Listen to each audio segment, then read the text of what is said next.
Allez, salut. Allez, on se retrouve là pour un petit tour au potager. Nous sommes le 6 mai. Allez, c'est parti.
Allez, je souhaitais faire une vidéo avant que le potager passe en transition. Celui-ci est cultivé toute l'année et passe diverses étapes. Et là, il est l'heure de faucher tout cet engrais vert. Donc je fais ça manuellement et je sélectionne ce que je veux garder ou pas, tout en laissant toujours des bouquets de fleurs pour les butineuses et puis après pour faire ma semence. Donc ça va me permettre de répondre aussi à quelques questions. Cet engrais vert a été semé en automne, donc mi-octobre, et il est composé principalement de graminées comme le seigle, l'avoine et de blé. Voilà. Il y a aussi, mais là il se voit pas parce qu'il disparaît en hiver, du blé noir, le sarrasin. Ensuite, pour les légumineuses, il y a du pois fourragé. Donc là il commence à fleurir. De la facélie. Qu'est-ce qu'on a d'autre? Il y a de la vesse. Alors, la vesse, elle est là-bas. Voilà. De la vesse. À ça, j'y rajoute aussi des fèves. Alors, les fèves, elles sont disséminées un petit peu partout. Et puis, j'ai une parcelle aussi qui est réservée pour ça. Et puis, ce fameux trèfle incarnat qui a beaucoup plu. Donc, il est un rouge grenat, alors ou trèfle du Roussillon, je crois aussi qu'on l'appelle. Donc, comme je le disais, je sélectionne ce que je veux garder et ce que je veux couper. Donc, notamment ici, je sais qu'au pied de l'hôtel insecte, j'avais fait un semis un petit peu différent. Là, on peut trouver des alliums avec le trèfle incarnat. Ici, ça va être du pavot. Et puis, je sais qu'il y a autre chose aussi. Il y a de la veste. Bon, ça me fait un petit coin sympathique. La suite du jardin. Bon, ben, pour l'instant, c'est encore la jungle. Donc, comme je disais, petit à petit, je m'occupe des parcelles. Voilà, ça, c'est une parcelle qui a été nettoyée. Donc, nettoyée entre guillemets. Hein, parce que là, ça se voit pas trop, je crois. Et on peut retrouver donc du coup un bouquet qui va rester là, qui va rester sur place et qui va nourrir un petit peu la faune. Et je vais cultiver directement là-dedans.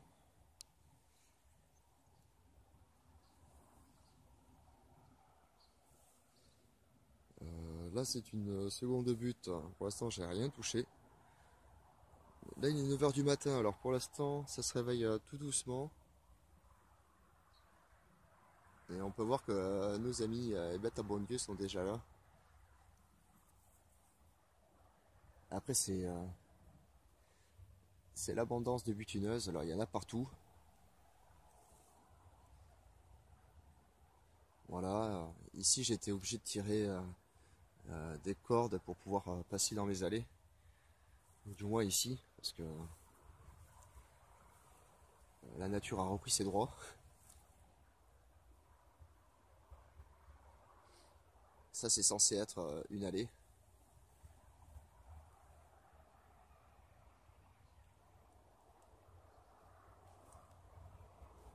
Alors je vais vous intégrer quelques séquences vidéo sur différents insectes. Ah bah c'est génial, tiens, regardez.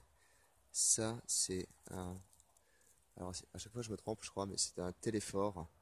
Donc à l'occasion, celui-ci il mange des pucerons.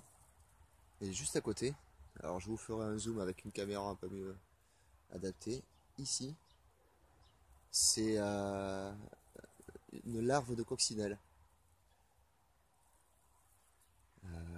La coccinelle, elle passe différents stades larvaires, donc je crois 4 ou 5 stades, avant de se transformer en nymphe et pour devenir enfin sa taille adulte telle qu'on la connaît.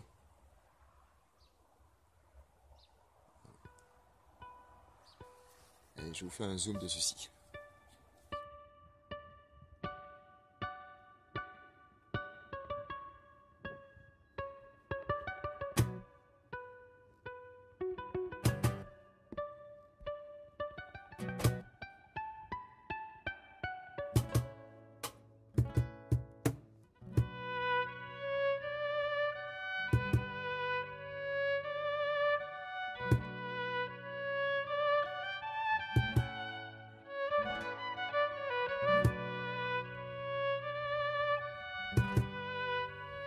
En temps normal, je coupe cet arbre vert un peu plus tôt dans la saison quand même.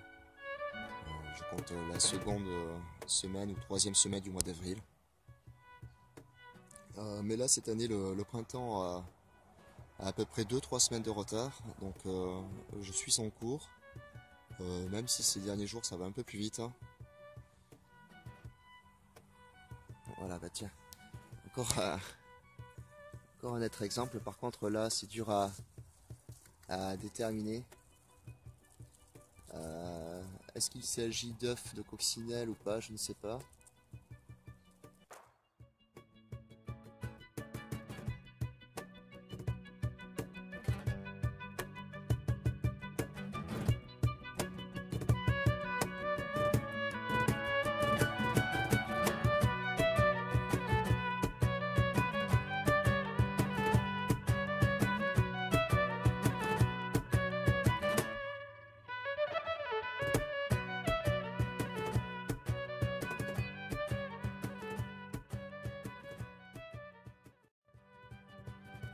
Des œufs de coccinelle parce que normalement celles-ci elles font ça de façon plus ordonnée. Je crois que ça prend une forme hexagonale. Donc, je regarderai ça de plus près. Là au-dessus donc c'était une punaise verte. C'est le ravageur principal que j'ai au potager. D'ailleurs je ne sais pas comment la traiter. Naturellement bien sûr. C'est un insecte qui est phytophage et qui s'attaque beaucoup à mes tomates. Donc voilà une raison de plus qui me fait prendre mon temps au potager. Donc faire attention à tout ce petit monde et être le plus serein possible. Bon, j'avais dit un petit tour rapido. Si je m'arrête tous les mètres, on n'a pas fini. Là, des exemples comme ça, il y en a partout au potager. Il suffit de plonger là-dedans et de s'apercevoir que c'est bien vivant.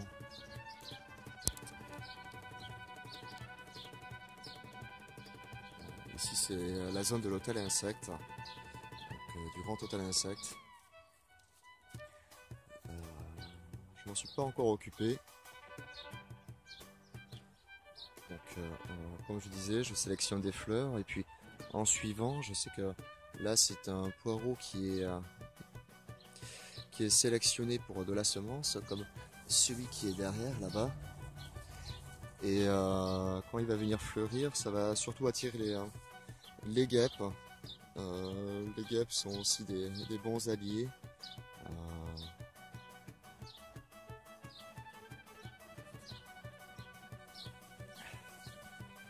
Alors cette parcelle-là, c'est ok. J'ai fait 2 lignes de carottes de chaque côté. Et puis après, on verra ce que je vais y planter. Là, j'ai la rhubarbe cette année ici, elle est magnifique. Je crois qu'il y a un autre pied qui est là-bas, puis encore un troisième par là-bas.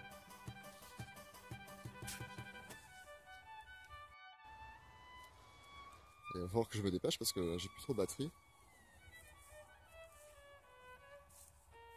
Là, c'était encore un Elaeachnus ebingae.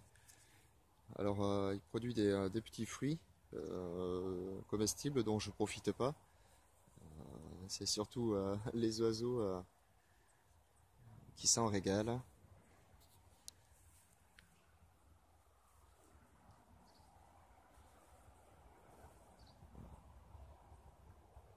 On va voir, là je me régale, hein. Franchement c'est le moment que je préfère au potager. On y trouve de tout, des insectes même un petit peu bizarres.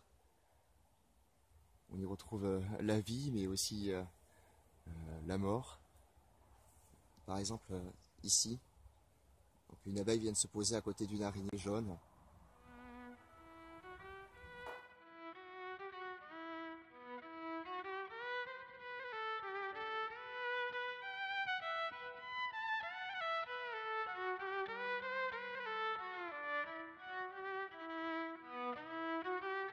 Cette araignée a raté son repas.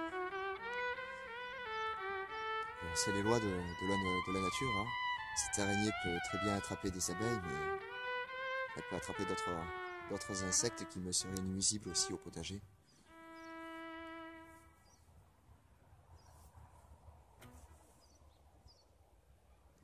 Ici, c'est un mur de framboisier qui a bien pris sur l'hôtel insecte.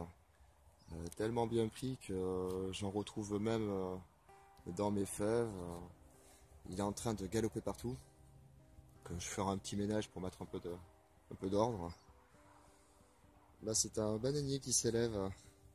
Donc, un bananier voyageur, parce que celui-ci, il a fait les 4 coins de la France. Et ça fait le troisième hiver, le second hiver que je l'ai, qui tient le coup. Donc, je le protège assez bien. Là, on peut voir encore au pied, il y a toujours le voile d'hivernage, ou sinon, je l'emmaillote bien comme il faut en hiver. Cette zone, c'est un petit peu l'anarchie. Il y a les fèves qui sont bien sorties, là, ça y est. Et même du coquelicot en plein milieu. On peut voir encore qui s'élève ici.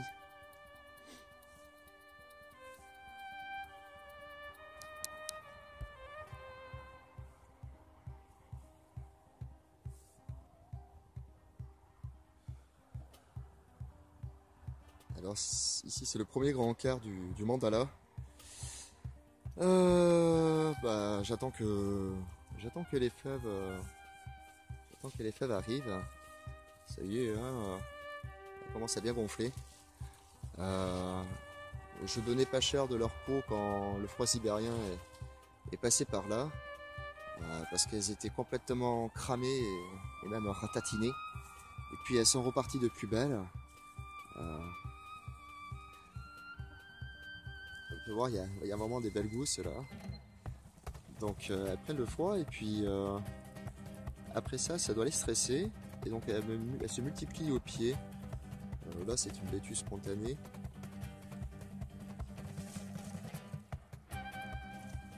Là ça me promet une belle récolte de fèves en tout cas. Et puis il n'y a pas un seul puceron dessus, hein. c'était une plantation qui était faite en automne. Donc, les avantages aussi de réaliser ce semis-là.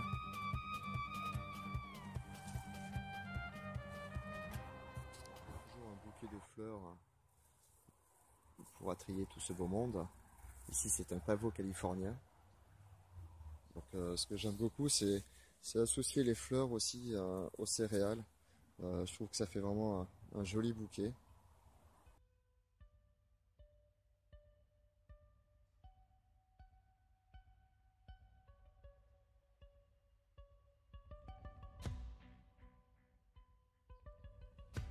Là c'est la jungle végétale.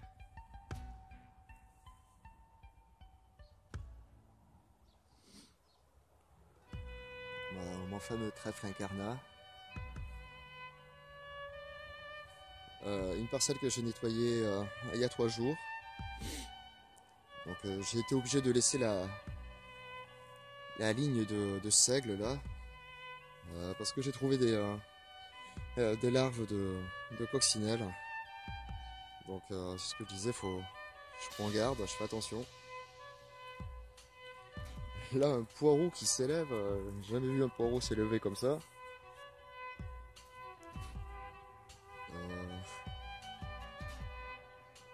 Du colicot et du pavot qui arrive en suivant.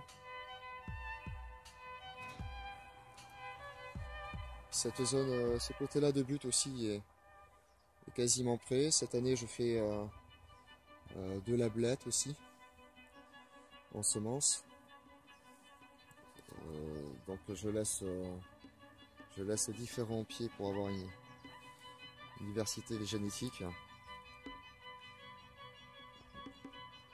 Ah bah ça c'est magnifique.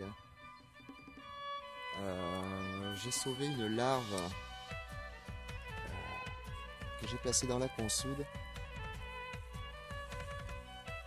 Donc je vous ferai un zoom dessus. Ici c'est le dernier stade. Le dernier stade de la coccinelle, pas une larve, une nymphe, excusez-moi. Je vais la mettre là, et je vais, parce que sinon j'ai failli passer dessus. Voilà, il faut vraiment prêter attention à ce qu'on coupe. Ça peut être contraignant, mais moi personnellement j'y trouve.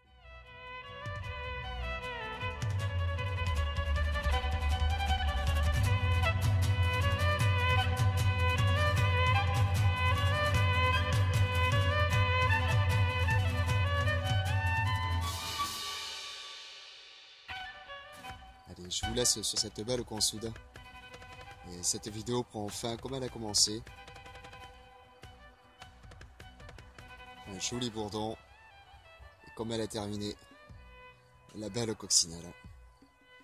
Alors je vous souhaite un excellent mois de mai. Et je vous dis à la prochaine.